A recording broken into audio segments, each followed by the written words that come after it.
bendiga, amados hermanos. Doy gracias al Señor por este tiempo. En verdad, ya hace muchos sábados que no venía. Y bueno, vamos a hacer una oración. Allí donde están, vamos a orar. Padre, yo te doy gracias, Señor, por la gran bendición, Señor, que tú nos das, por ese privilegio que tenemos, Señor, de cada día, Señor, poder despertar, amanecer, Señor, y tener el sustento diario, Señor, la provisión en nuestros hogares. Gracias, Señor, por guardar nuestras vidas, por protegernos, por cuidarnos, Señor, por todo lo que tú haces por nosotros, aun cuando nosotros muchas veces no nos damos cuenta, Señor. Padre, te pido en el nombre de Jesús, haz conforme a tu voluntad, Señor. Ayúdame, Señor, por medio de tu Espíritu Santo. Te pido en el nombre de Jesús que seas tú, Señor, ayudándome y guiándome, Señor. Gracias te doy en el nombre de Cristo Jesús. Amén. Amén, hermanos. Vamos a buscar en nuestras Biblias, en Juan capítulo 17.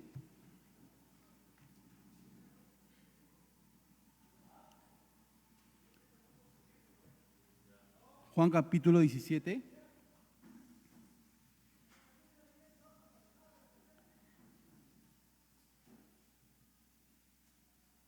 Y la palabra de Dios se lee en el nombre del Padre,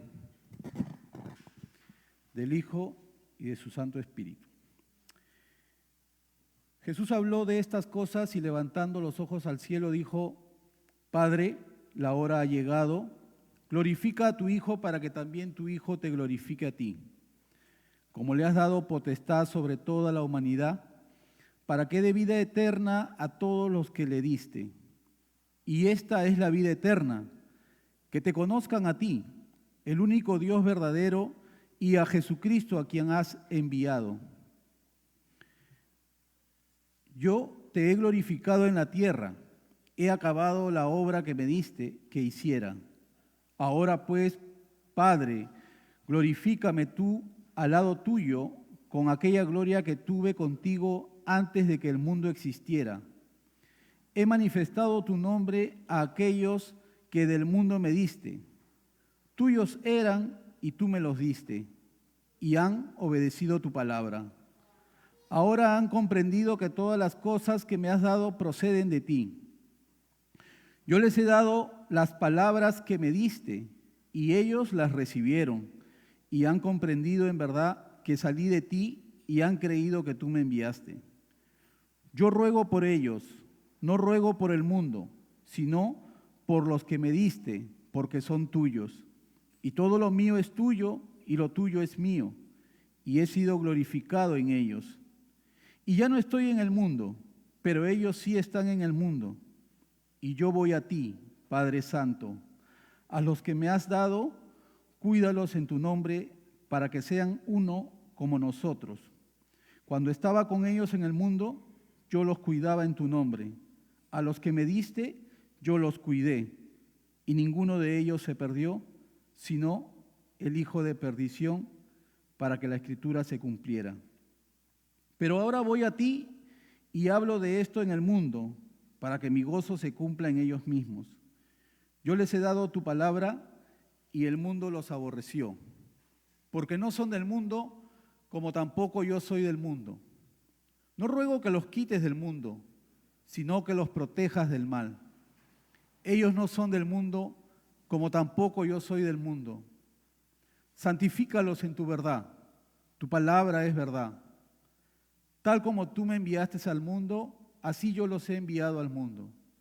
Y por ellos yo me santifico a mí mismo, para que también ellos sean santificados en la verdad. Pero no ruego solamente por estos, sino también por los que han de creer en mí por la palabra de ellos, para que todos sean uno, como tú, oh Padre, en mí y yo en ti.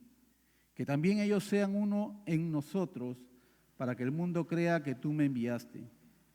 Yo les he dado la gloria que me diste, para que sean uno, así como nosotros somos uno.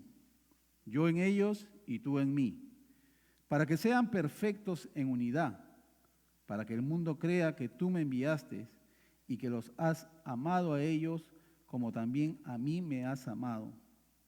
Padre, quiero que donde yo estoy también estén conmigo aquellos que me has dado, para que vean mi gloria, la cual me has dado porque me has amado desde antes de la fundación del mundo.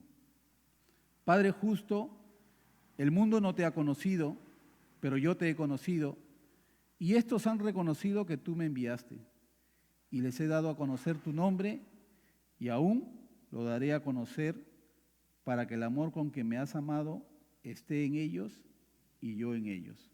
Amén. Tomen asiento.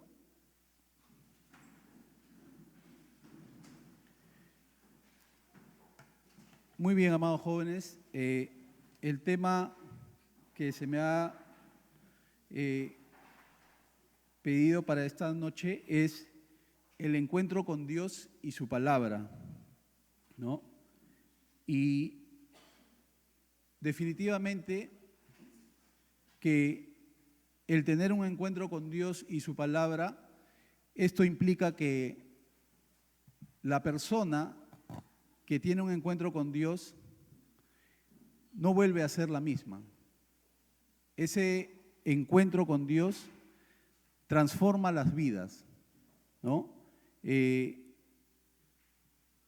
Cuando yo empecé a congregar en una iglesia cristiana, se hablaba de la palabra encuentro.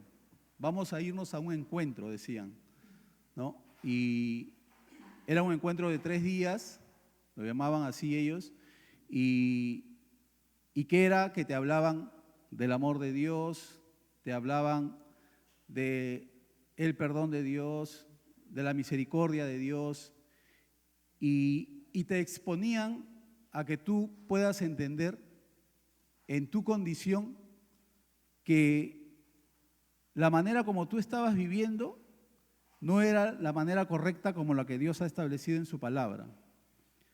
Entonces, ¿qué quiere decir este encuentro con Dios y su palabra, no? En esta semana estaba leyendo un artículo donde hablaba de que el creyente no debe ser un cristiano de plástico, dice.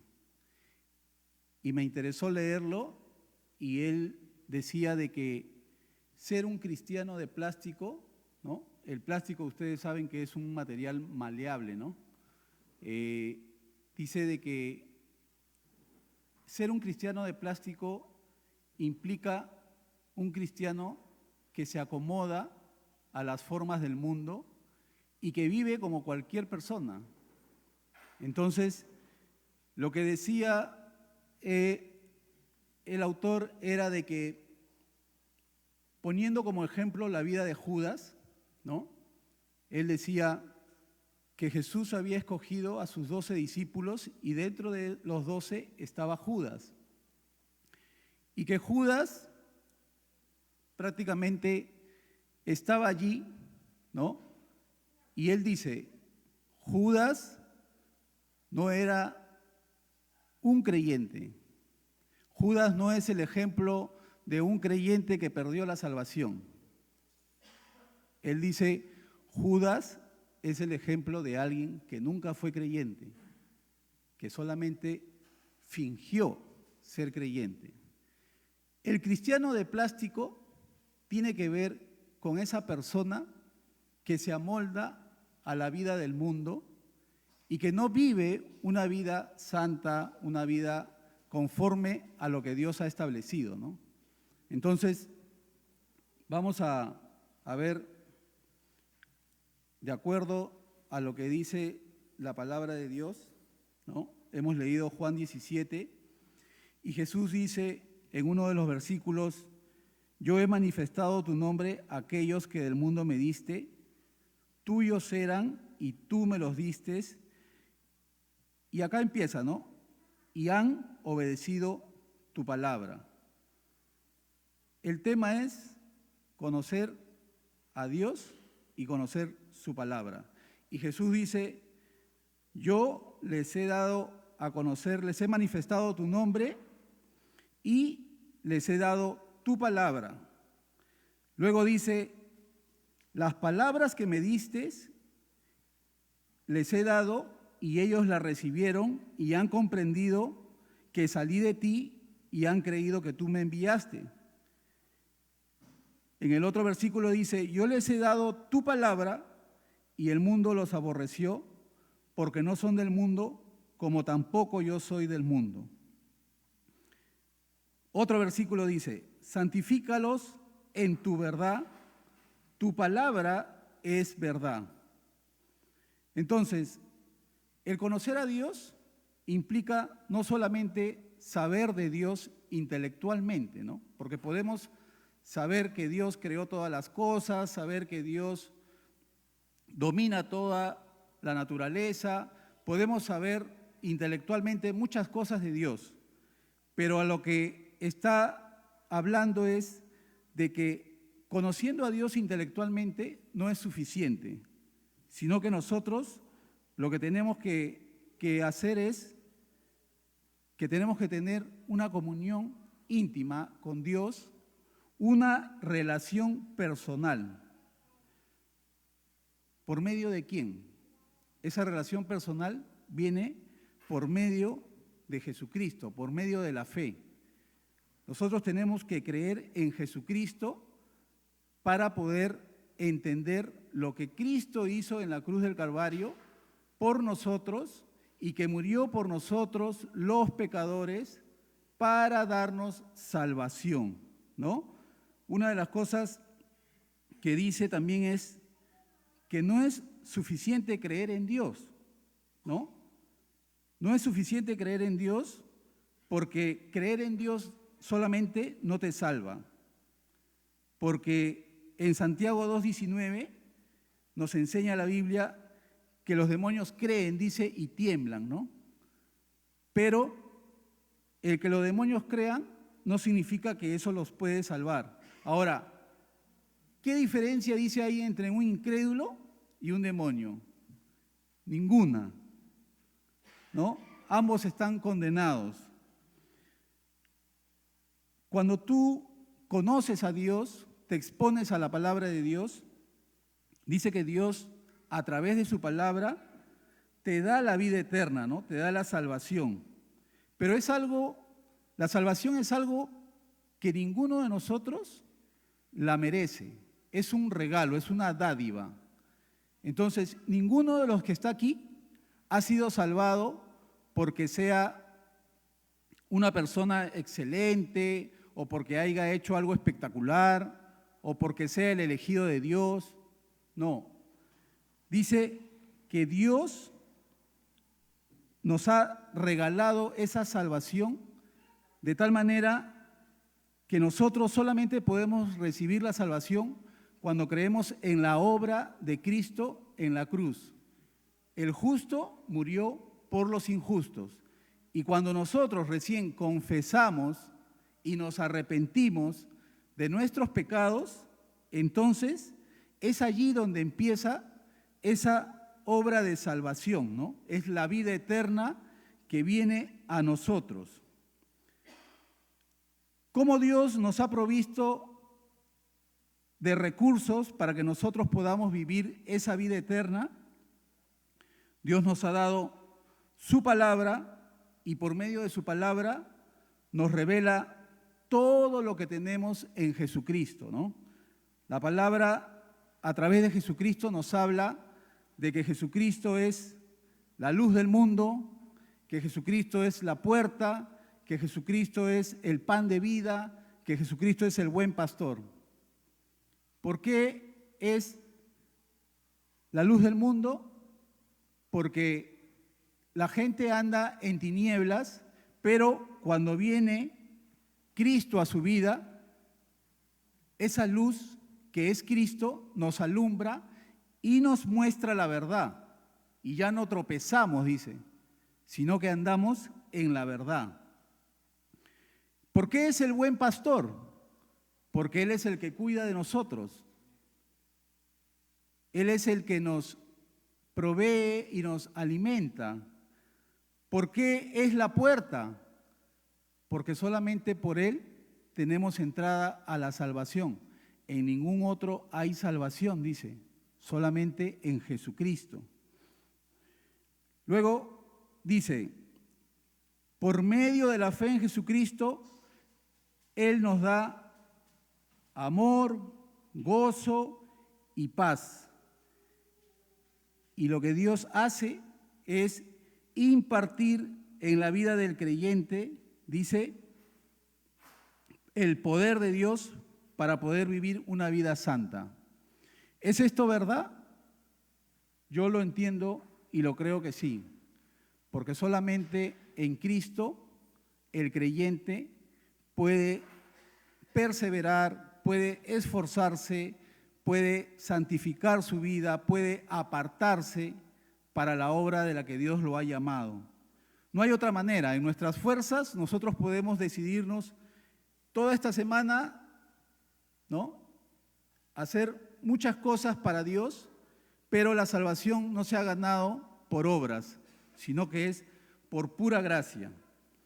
Dice que la verdadera santificación es que nosotros tenemos que apartarnos para Dios, no apartarnos del mundo, como muchas veces dice que han sucedido con algunas personas que se han ido lejos, que han querido separarse de todas las personas, pensando que de esa manera pueden ser más santos o pueden ser mejores que los demás. Y la santificación viene simplemente porque tú y yo escudriñemos las Escrituras, como dice, porque a ustedes les parece que en ellas hay vida eterna y ellas dan testimonio de mí, dijo Jesús, ¿no? D.L. Moody dice que escribió en su Biblia algo muy interesante, ¿no?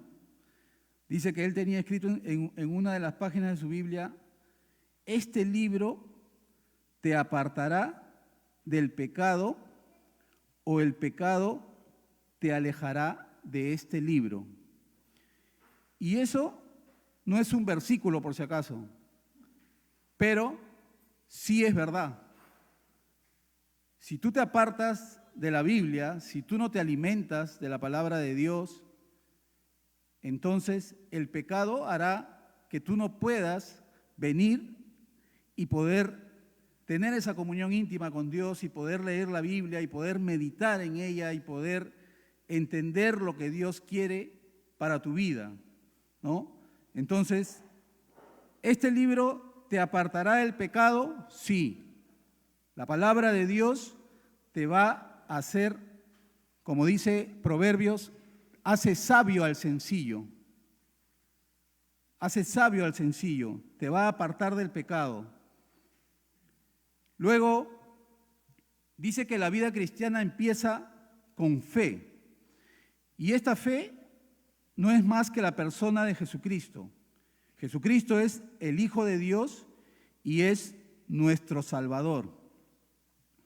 ¿Qué tuvo que hacer Jesucristo para ser nuestro Salvador? ¿Por qué conocemos a Cristo como nuestro Salvador? ¿Qué fue lo que hizo?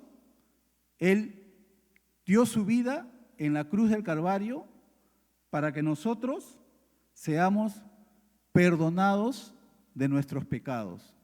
Eso es lo que Jesús hizo y por eso nosotros lo reconocemos como nuestro Salvador.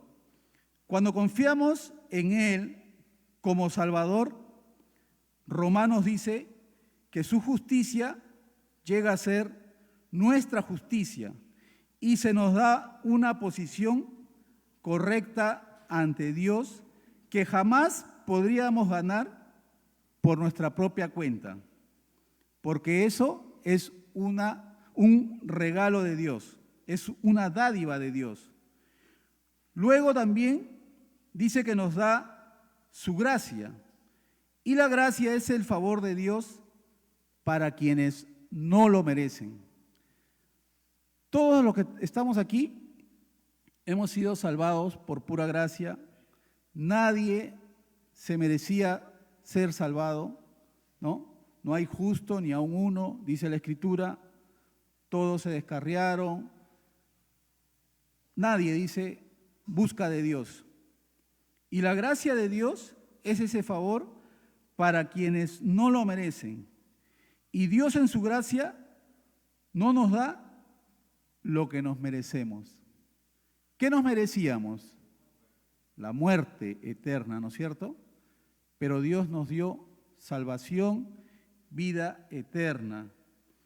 Y el resultado de esto es que tenemos paz para con Dios. Podemos entrar confiadamente, dice, al trono de su gracia, podemos venir ante su presencia, podemos orar, podemos hablar con el Padre, podemos pedirle y presentar nuestras peticiones cada día por medio de nuestra fe, ¿no? Entonces,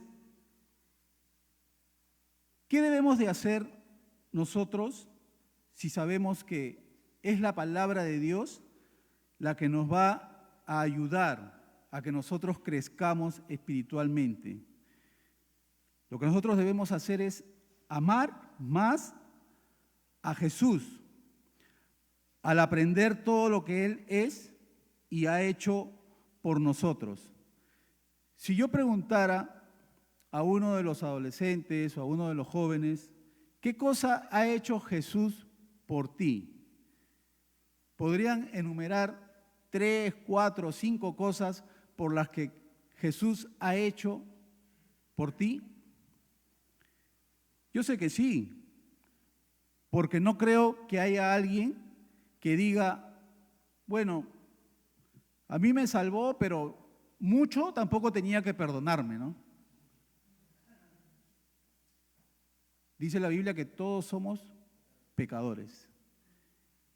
Y cuando alguien dice, no, bueno, conmigo no tuvo que hacer muchas cosas porque yo vengo de cuna cristiana, ¿no?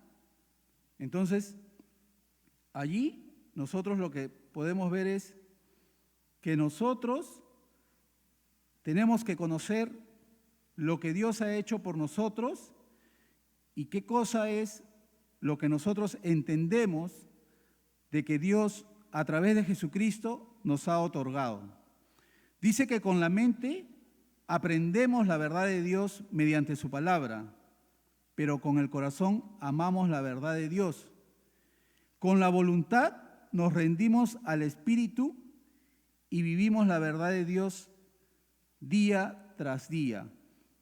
Esto es lo que Dios pone en nosotros para que nosotros podamos perseverar día tras día tras día.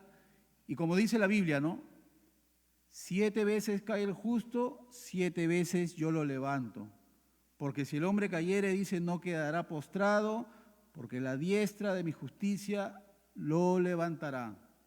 Entonces, Dios promete los recursos para que nosotros podamos esforzarnos, perseverar, seguir adelante y podamos sobre todo presentarnos ante Dios teniendo una relación en la cual nosotros presentemos, dice, no solamente nuestra mente delante de Dios, sino también nuestro cuerpo. Antes de que ustedes conozcan a Cristo, antes de que ustedes entiendan de que eran pecadores y que tenían que reconocer que estaban andando de espaldas a Dios, la mayoría de nosotros vivía una vida desordenada, una vida pecaminosa, una vida contraria a la palabra de Dios. Pero ahora nuestros cuerpos, ¿para qué lo usamos? Dice la Biblia que debemos de presentarlos como un sacrificio vivo, ¿no? Y ese sacrificio vivo muchas veces es que nosotros servimos al Señor en los diferentes ministerios, ¿no? Entonces, dice que ese verbo presentar significa presentar de una vez por todas y que Dios le manda al creyente una entrega definitiva. Entrega definitiva, no una entrega a medias, sino una entrega definitiva al Señor. Tu cuerpo, tu mente, tu alma, todo. Tal como la novia y el novio se entregan el uno al otro, así, de esa manera, dice. Esta es la entrega, es la respuesta a todo lo que Dios ha hecho por nosotros. O sea, si nosotros reconocemos todo lo que Dios ha hecho por nosotros a través de Jesucristo, nuestra vida va a ser una vida consagrada a Dios, no una vida a medias.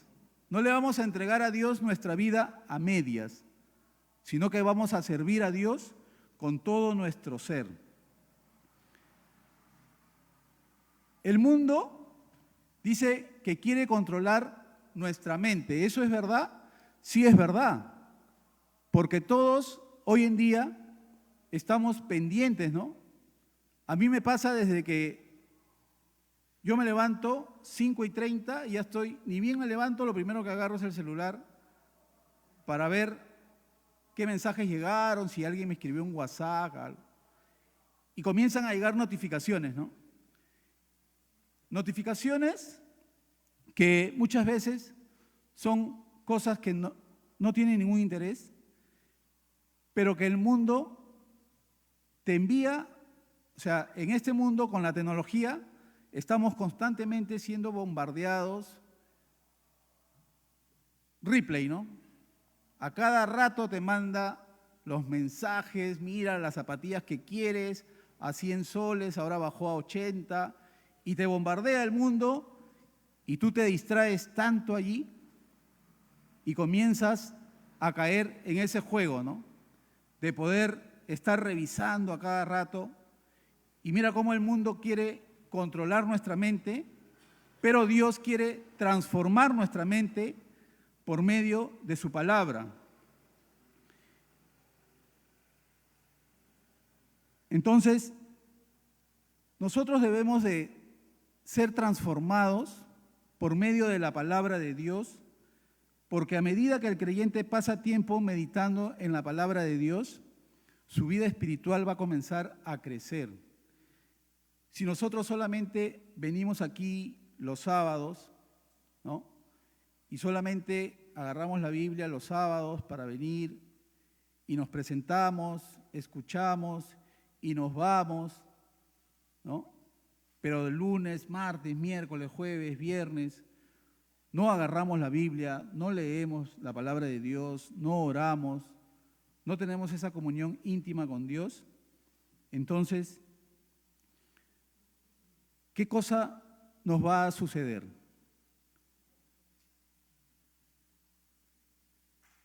¿Qué cosa nos va a suceder si no nos alimentamos de la palabra de Dios? ¿Vas a estar fortalecido espiritualmente? Definitivamente que cuando vengan las pruebas, que vengan las dificultades, vamos a estar débiles a tal punto de que nosotros prácticamente vamos a ser vencidos por el pecado, ¿no? Una de las cosas que se veía, que les hablaba con esta historia de Judas, es de que Judas, a pesar de que había visto todo lo que Jesús hacía, ¿no? Dice que nadie se percataba de que Judas era el traidor, pero Jesús sí sabía que Judas era el traidor. Y la Biblia registra de que él, dice, era un hombre que robaba, dice, tomaba de la bolsa, ¿no? Y cuando la Biblia habla de que esta mujer derramó el perfume sobre Jesús, dice que él dijo, pero ese perfume hubiese sido vendido y dado a los pobres. Pero la Biblia también dice que no lo decía porque le preocupaban los pobres, sino porque él quería esa plata, porque él era el administrador de ese dinero. Judas estuvo con Jesús y a pesar de haber estado con Jesús, su vida no era una vida en la cual reflejaba un verdadero discípulo.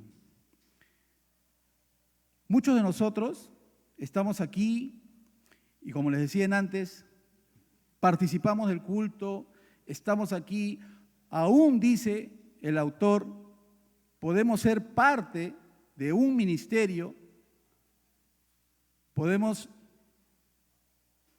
hablar, dice, nuestra conversación aún puede ser con el vocabulario de la iglesia, de cristiano, y eso no quiere decir que tú seas un convertido, un creyente. Y Juan 17 relata y dice que Jesús los cuidó a todos, dice, los que Dios les había dado. ¿Y qué pasó con Judas? Dice el autor, ¿qué pasó con Judas? ¿Por qué no lo cuidó Judas? Judas es el ejemplo de una persona que puede estar en medio de nosotros y no ser creyente. Entonces, nosotros vemos aquí cómo nuestras vidas tienen que ser expuestas a la palabra de Dios. La vida eterna es conocer a Dios y a Jesucristo, dice. Solamente de esa manera nosotros vamos a conocer a Dios por medio de su palabra, por medio de lo que Dios ha establecido. Y en el libro de Proverbios, ¿no?, hay muchos versículos. En Salmos, perdón, el Salmo 119 habla de los mandamientos de Jehová, habla de la ley de Jehová, habla de los juicios de Jehová, ¿no es cierto? Y todos ellos, ¿qué son? La palabra de Dios. Entonces, lo que Dios quiere es que cada uno de nosotros lo conozca, entendiendo primeramente lo que Jesús hizo por nosotros en la cruz. Si tú entiendes, amado hermano, hermana, si tú entiendes lo que Jesús hizo por ti y tú reconoces que tú no merecías ser salvo, pero por pura gracia Dios te ha dado de su salvación, te ha hecho su hijo, pero no te ha hecho su hijo para que tú puedas vivir como tú quieres. Como hace 2 semanas veíamos, ¿no?, en la clase que estábamos llevando de autoridad espiritual sobre las autoridades delegadas cuando son jóvenes, ¿no? Y muchos de ustedes, jóvenes, tienen una autoridad delegada por Dios. Y decía que esta autoridad delegada en el joven tiene que ser una vida de ejemplo para los demás. O sea, muchos de ustedes tienen que ser de ejemplo para los demás. No solamente la hermana Katy que sale aquí, o el hermano Christopher, o el hermano Benjamín. No.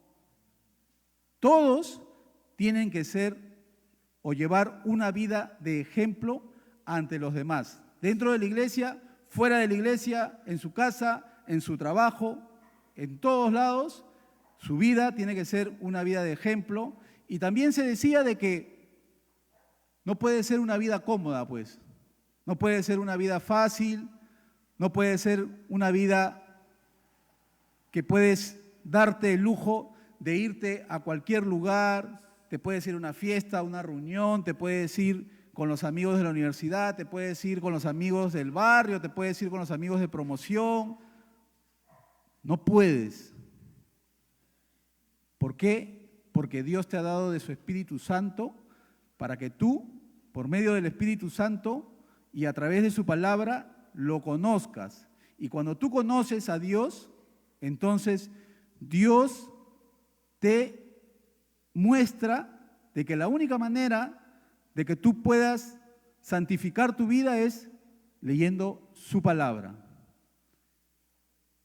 ¿Tiene que santificarse? Sí, leyendo la palabra de Dios.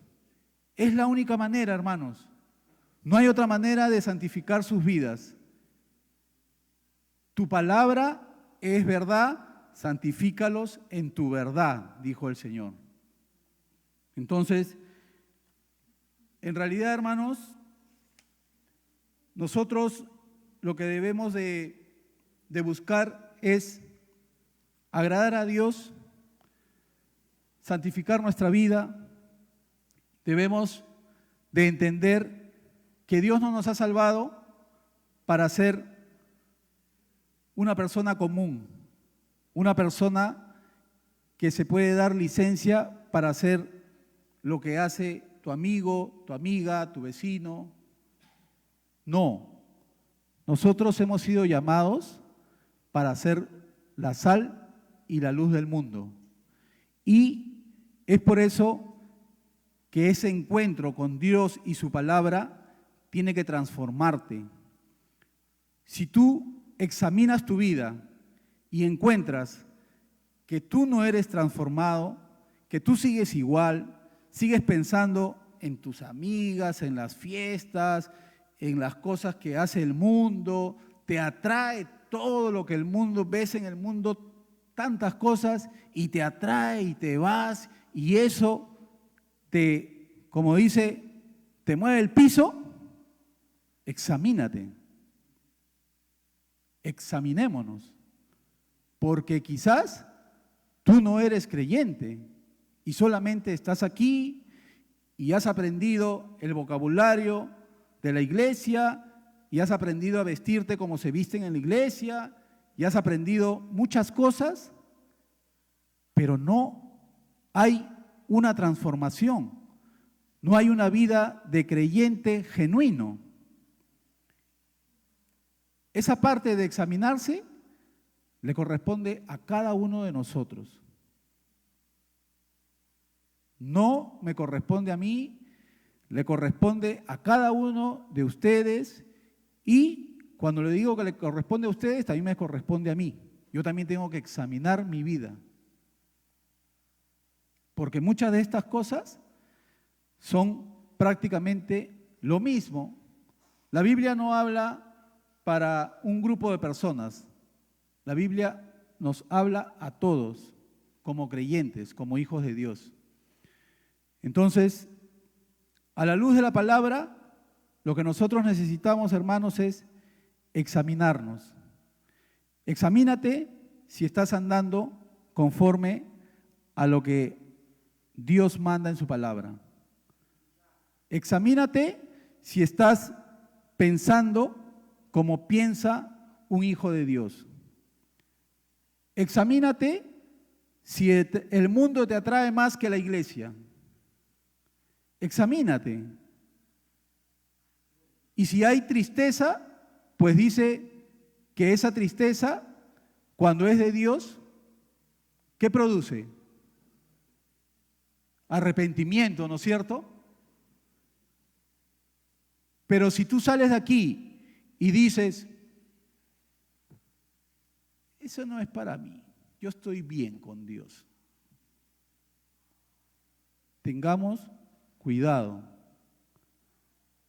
Tengamos cuidado. Porque todos los que estamos aquí, conozco a la gran mayoría y he asistido, creo, más de 5 o 6 he asistido a sus bautizos. He estado allí. He visto cuando han sido bautizados. Entonces, si ustedes han hecho esa declaración de fe, pero lo han hecho por emoción, pero lo han hecho por presión, pero lo han hecho porque, bueno, ya mi alumno se ha bautizado, yo también me voy a bautizar, ¿no? Ya, todos. No, de eso no se trata, ¿no es cierto? Nosotros tenemos que dar cuentas a Dios. Vamos a dar cuentas a Dios, ¿saben, no es cierto? De todo lo que hemos hecho. De todas las cosas vamos a dar cuentas a Dios, de lo que hablamos y de cómo nos comportamos. Así que yo les dejo, hermanos, una de las cosas que estaba pensando era En verdad, esto es una realidad. Pueden haber personas dentro de la iglesia que fingen ser creyentes, otros que no son creyentes, pero piensan que son creyentes. Puede haber. Pero tenemos a Cristo que cuando nosotros leemos su palabra y entendemos que somos pecadores, que solamente por los méritos de Cristo podemos tener salvación y vida eterna, y nos arrepentimos y confesamos que Él es nuestro Señor y Salvador, entonces tu vida puede cambiar. Creo que la hermana Ruth estaba cantando, ¿no es cierto? Lo único que quería pedir para cerrar era, hermana Ruth, si usted nos puede guiar con esta letra que dice: lávame en tu sangre, Salvador, límpiame de toda mi maldad. ¿Sí? ¿Podemos entonarla? Que el Señor los bendiga.